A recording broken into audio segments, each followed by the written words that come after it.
وہ غصے اور غم کی ملی جلی کیفیات میں بول رہا تھا۔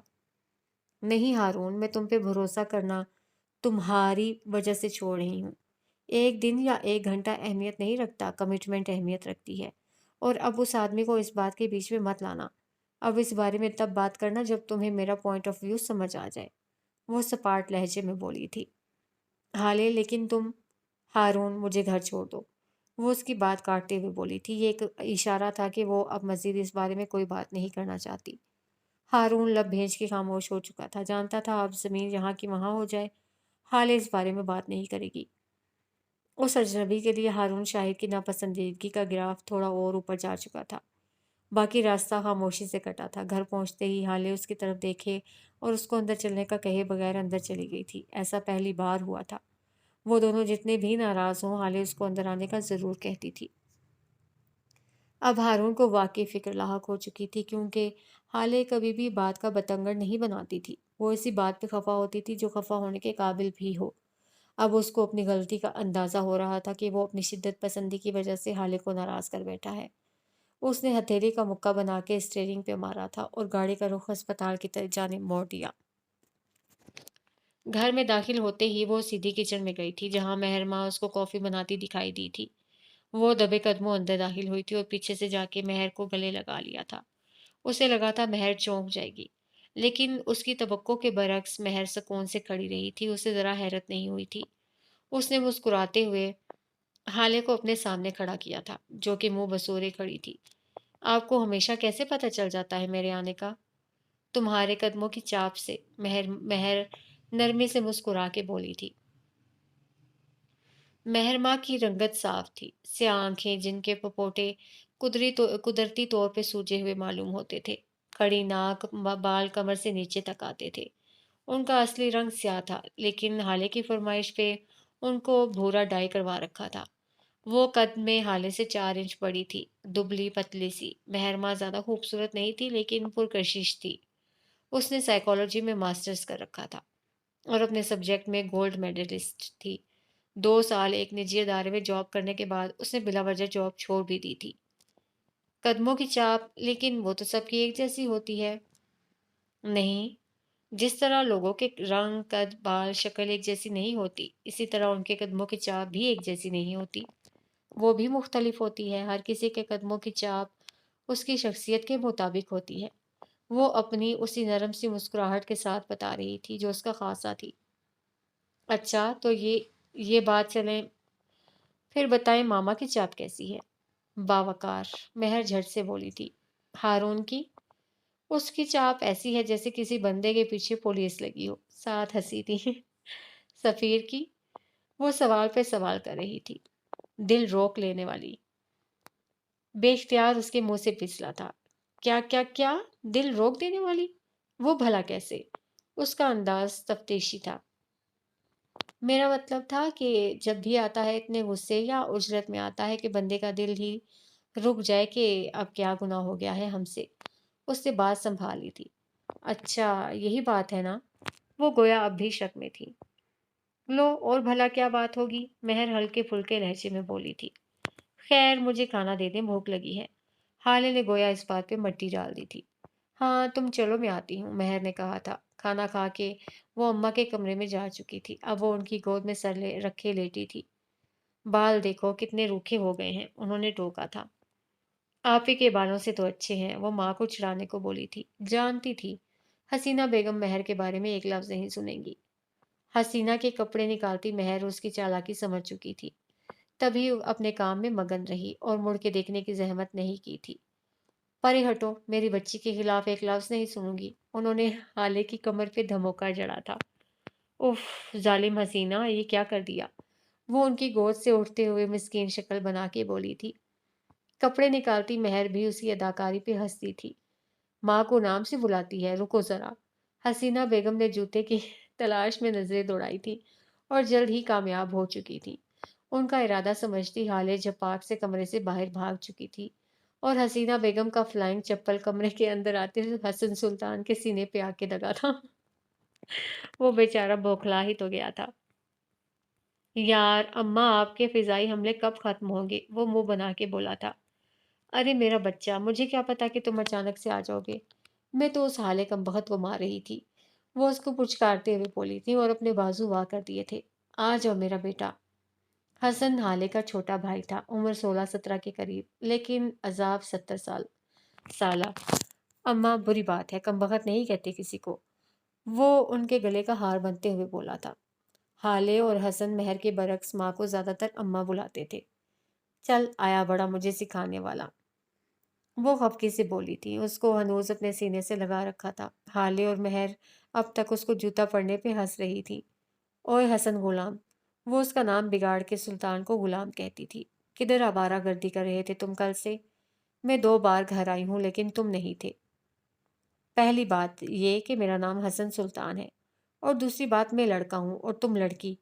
تمہیں بتانے کا پابند نہیں ہوں، البتہ تم مجھے یہ بتاؤ کہ تم مدت کے گھر میری اجازت کے بغیر کیسے رکی؟ وہ اس کو تپاتے ہوئے بولا تھا۔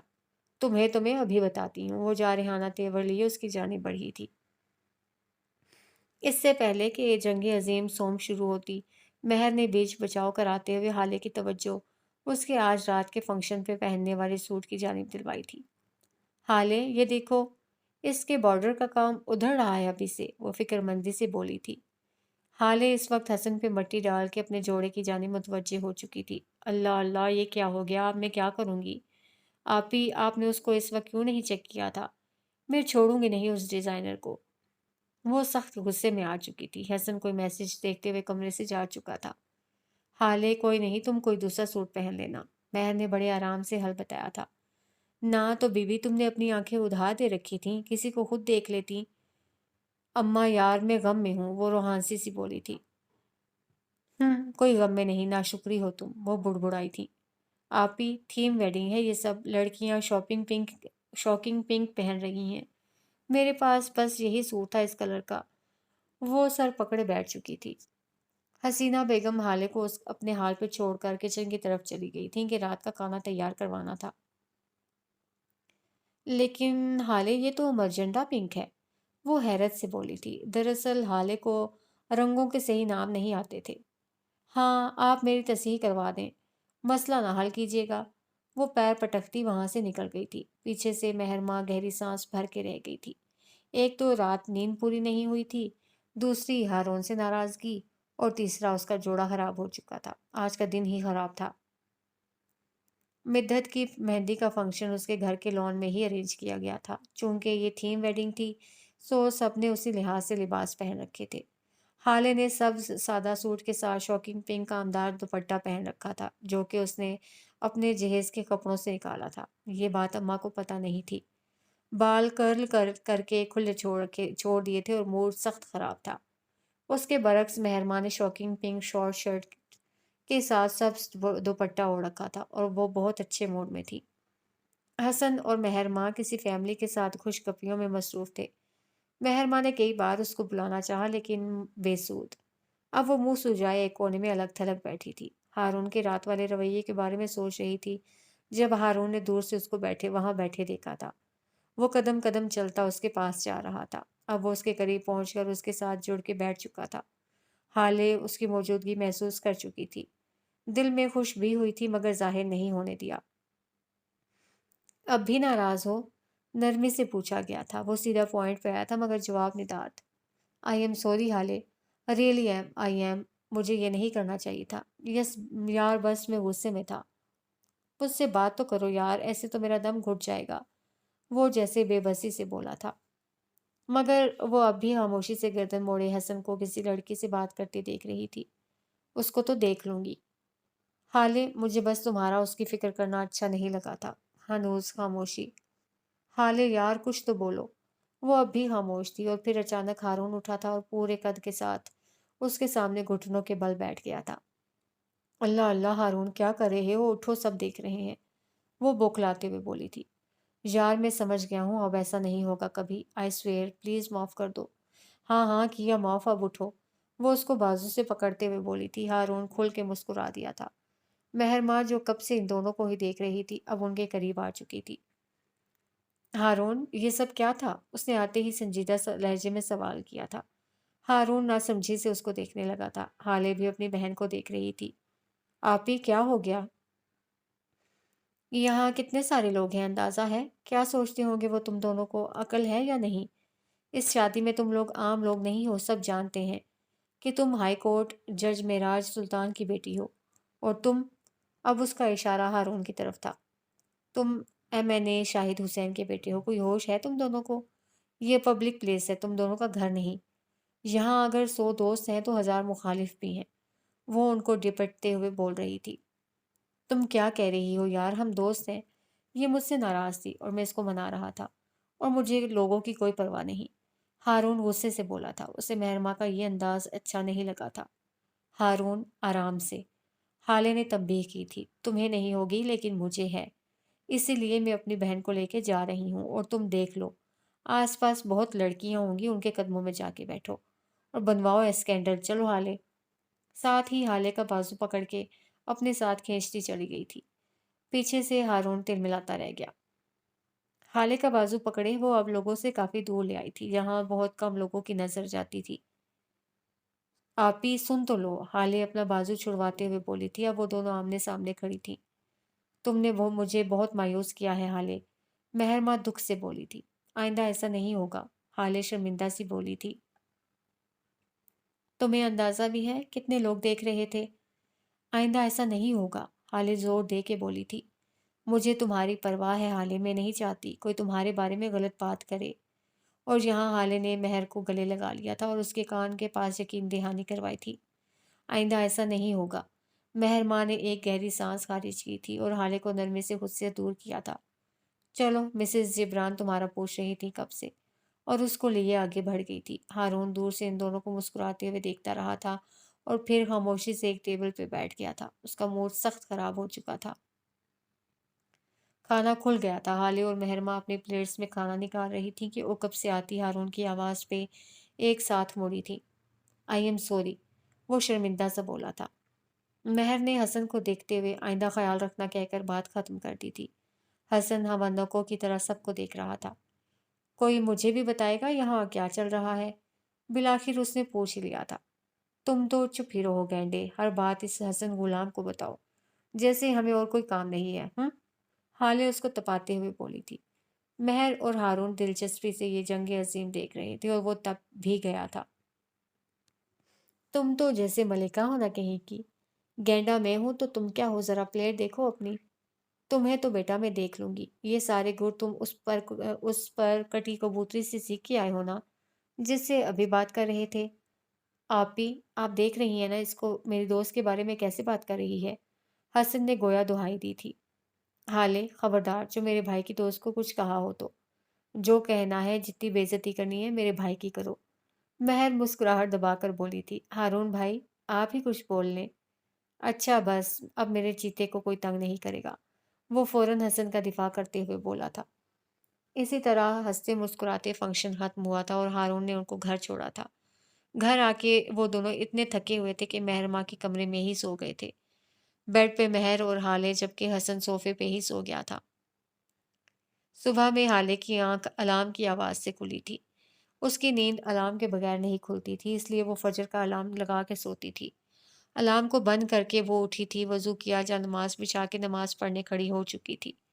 نماز پڑھ کے اس نے مہر کو جگایا تھا اور اب مہر نماز پڑھ رہی تھی، جبکہ حالے حسن کو اٹھانے لگی تھی، جو کہ گدھے گھوڑے بیچ کے سو رہا تھا۔ حسن کو اٹھا کے وہ لان میں چہل قدمی کے لیے آئی تھی کہ چوکیدار کو مین گیٹ کھولتے دیکھا۔ اس وقت کون ہوگا؟